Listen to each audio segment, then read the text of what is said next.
Yeah, so it's no joke, this is one of the best Spider-Man games I've ever played. And as everyone knows, Spider-Man 2018 was really good, and this proves to be one of the best sequels we've ever got to a game. And no, I'm not joking. A lot of people thought I was joking on Twitter when I called this the best Spider-Man game, but no, it is. I waited a whole year just to finish it in one day, and you know what? I'm not even mad about it. Now, before I dive deep into why I really like this game, I want to talk about the negatives because believe me, the small stuff does add up. And yes, like I said, this is the best Spider-Man game, but it does have a lot of flaws. It's not enough to fully divert you from playing the game, but it's definitely distracting. So yeah, let's talk about it. So going into this, I was really excited about Venom and the symbiote. That was one of the main things that really drew me to the game. I never really cared about Kraven as much. I mean, I've always wanted to see him adapted into a movie, especially against the MCU Peter, but I never really cared about him in a game. And I gotta say, it does distract you a lot when it comes to waiting on the symbiote. I found myself focusing more on when are we going to see the symbiote rather than the main story, which is not good. The symbiote obviously is the main draw to the game, considering that the last game that we actually had the symbiote in was Web of Shadows, I think. It wasn't in the Amazing Spider-Man games, I don't think, but it was definitely in Web of Shadows. You know what's crazy? Web of Shadows looks better than the Amazing Spider-Man games.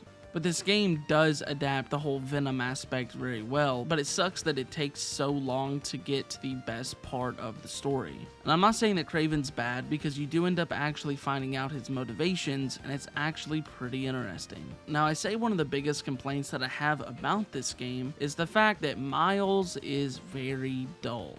And I'm not joking, by the way. Throughout this whole story, he had two motivations of why he's even in the story. And his motivations were a college essay and Martin Lee.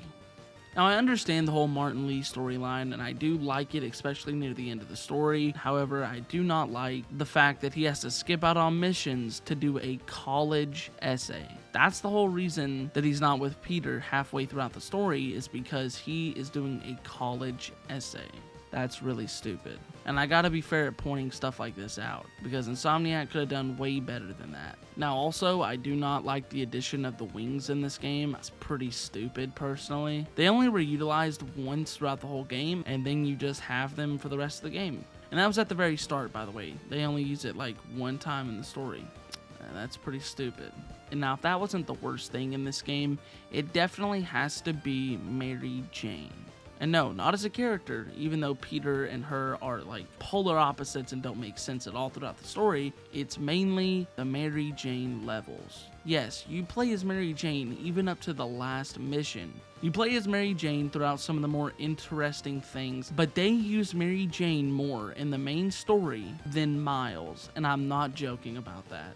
We're talking about two main characters, and it's the fact that Miles was barely even shown halfway throughout the game, and it was just Mary and Peter and Harry. That's pretty much it. But yeah, back to the levels, they are really bad. They're not as bad as Spider-Man 2018, but they are definitely not that good. You're telling me that Mary Jane can outsmart a hunter? Are you serious about that? Not just outsmart, I mean full on take down hunters. And now that we're done with all the hating and negative things, let's go on to what I really like about this game. So obviously this game is really good. It's been improved on since 2018, and it feels like even since 2020 when they released the remastered and the Miles Morales, you really can feel how different the swinging is. I didn't think the swinging could get better for Miles, but it did. Also, like I said earlier, there is a good redemption arc for these characters. Peter got way better emotionally and just overall as a character. Miles, towards the end, got really good and did mature a lot, and I gotta say, I am really excited to see how he turns out in the future games. And of course, the voice actor for Peter is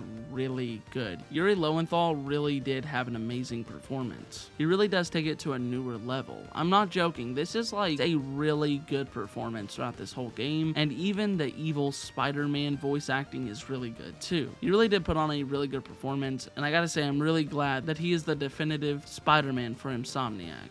Also, Harry is a really good character. Just from the start, he is really, really good. He's a very likable character and someone that you just feel like you've seen in the Spider-Man movie before. Also, this game is truly mind-blowing.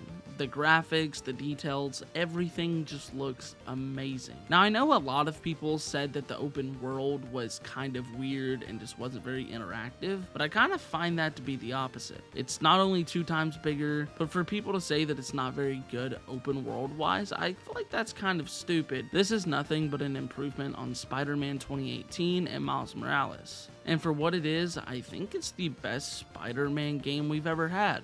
I would say so. So yeah, with all that being said, I'm gonna have to give it a bigger score. I'm gonna go ahead and give it a solid 9 out of 10.